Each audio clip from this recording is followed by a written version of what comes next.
Devant les urgences du principal hôpital de la capitale bulgare Sofia, des ambulances toutes neuves sont prêtes à partir. L'Union européenne a apporté un soutien massif à la Bulgarie pour améliorer ses infrastructures médicales. Mais la véritable urgence ici, ce n'est pas le matériel, c'est la main-d'œuvre. Les médecins et les infirmières bulgares quittent massivement le pays à la recherche d'un meilleur salaire en Europe de l'Ouest. Une tendance qui provoque une pénurie de personnel médical. En Bulgarie, 3 étudiants en médecine sur 4 sont tentés par l'exil. Destination privilégiée, l'Allemagne, l'Autriche et les pays scandinaves. Retrouvons Kristina Mancheva et Rudi Josif Jenner van Vergoets, qui forment un duo de choc aux urgences de Sofia. Main dans la main, depuis des années, ils ont eux choisi de rester pour sauver un service d'urgence en fort sous-effectif. Le gros problème, c'est qu'il manque du personnel médical partout, surtout au service des urgences. Le besoin est critique. Nous travaillons avec moins de la moitié de l'effectif nécessaire. Un appel interrompt notre entretien. Une urgence de plus. Nous devons nous presser.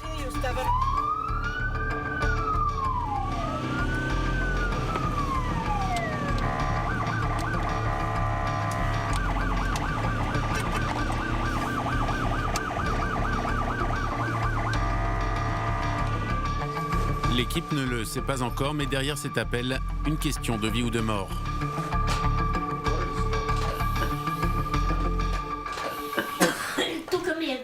Ici, sur le thorax, je ressens quelque chose, comme un poids. Et je n'arrive pas à respirer. Remontez vos manches. Allongez-vous. Allez, allongez-vous. Une crise cardiaque. L'équipe sort l'électrocardiogramme. Et il n'y a rien d'inquiétant pour votre cœur. Sachez-le, soyez tranquille. La Bulgarie vieillit rapidement, les besoins médicaux augmentent. Tandis que parmi la jeune population active, l'exode continue.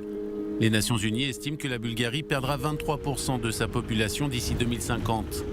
L'Allemagne à elle seule a importé quelques 50 000 médecins de l'étranger. Nous avons de très bons médecins en Bulgarie et c'est vraiment triste de les perdre. Je voudrais vous dire, revenez dans votre pays, revenez au pays, revenez en Bulgarie.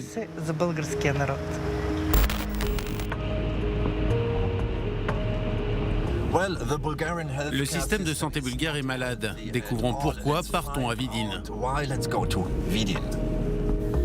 Vidin, chef-lieu provincial qui se vide inexorablement. La ville a perdu un tiers de sa population en 30 ans. La région est la plus âgée de Bulgarie. Les pharmacies y sont florissantes. Nous avons rendez-vous avec Svetlina Miloslavova. Elle lutte contre l'éléphantiasis. Pour ses jambes, plusieurs fois par semaine, elle devrait voir des massothérapeutes. Impossible à Vidin, il n'y a pas de spécialiste. Il me faut au minimum 3 heures par jour pour changer mes bandages. 1h30 le matin et 1h30 le soir. Il n'y a plus de spécialistes en Bulgarie pour me soigner. Et même les kinés qui sont formés pour me procurer un peu de soulagement, ils me disent ouvertement qu'ils ne sont plus beaucoup dans le pays, qu'on peut les compter sur les doigts d'une main. Avant de diriger la clinique privée Omega à Vidin, Dancho Kirashki a travaillé plusieurs décennies à l'hôpital public de la ville. Un hôpital sans service d'urologie et où la veille de notre visite, le service de neurologie a fermé à son tour. Quelles sont les conséquences de la fuite des médecins pour les patients? Terrible. Les conséquences sont terribles parce que nous n'avons pas suffisamment de spécialistes. Il nous manque des services clés. Les hôpitaux spécialisés les plus proches sont à 60 à 100 km d'ici. Quand l'exode a commencé, on était autour des 300 médecins ici à Vidin. Et maintenant, on n'est plus que 120.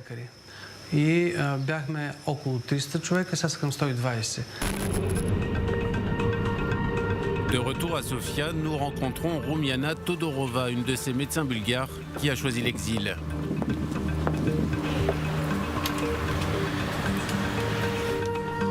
Rumiana est médecin légiste, elle vit en Allemagne depuis 5 ans maintenant.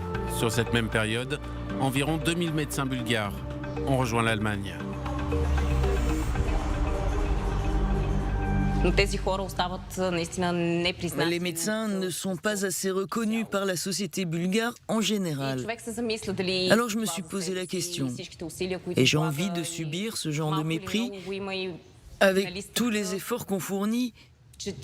Et puis la peur de perdre l'envie, la motivation, tout en devant subir un système malade où tu n'es pas payé à ta valeur et où tu n'es pas respecté ni reconnu. Mais il reste encore un peu d'espoir pour le système de santé bulgare. Nous le trouvons ici, dans l'hôpital universitaire bien équipé de Sofia.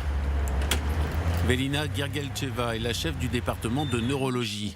Ses recommandations, mieux rémunérer les médecins, investir dans les technologies de pointe, accorder aux jeunes médecins une perspective de carrière sur 10 ans, à l'instar des concurrents d'Europe de l'Ouest.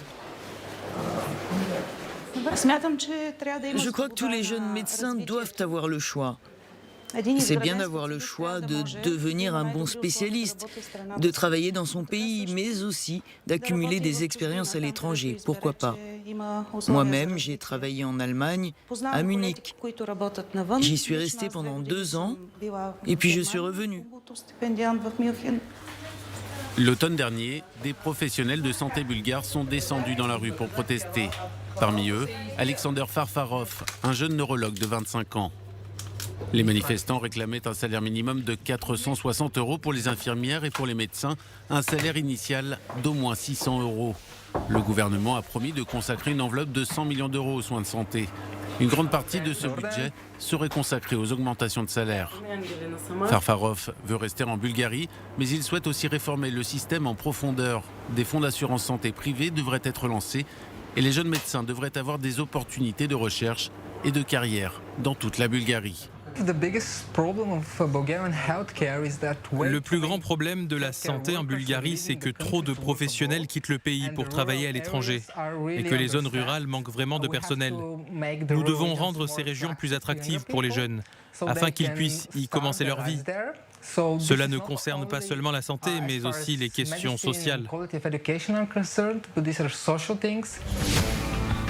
Pour ralentir la fuite des cerveaux, l'Organisation mondiale de la santé a publié un code de pratique recommandant de ne pas recruter de personnel médical provenant de régions où les infrastructures de santé sont insuffisantes. Mais l'Occident ne s'en soucie pas trop. Les agences de recrutement sont florissantes. L'exode continue.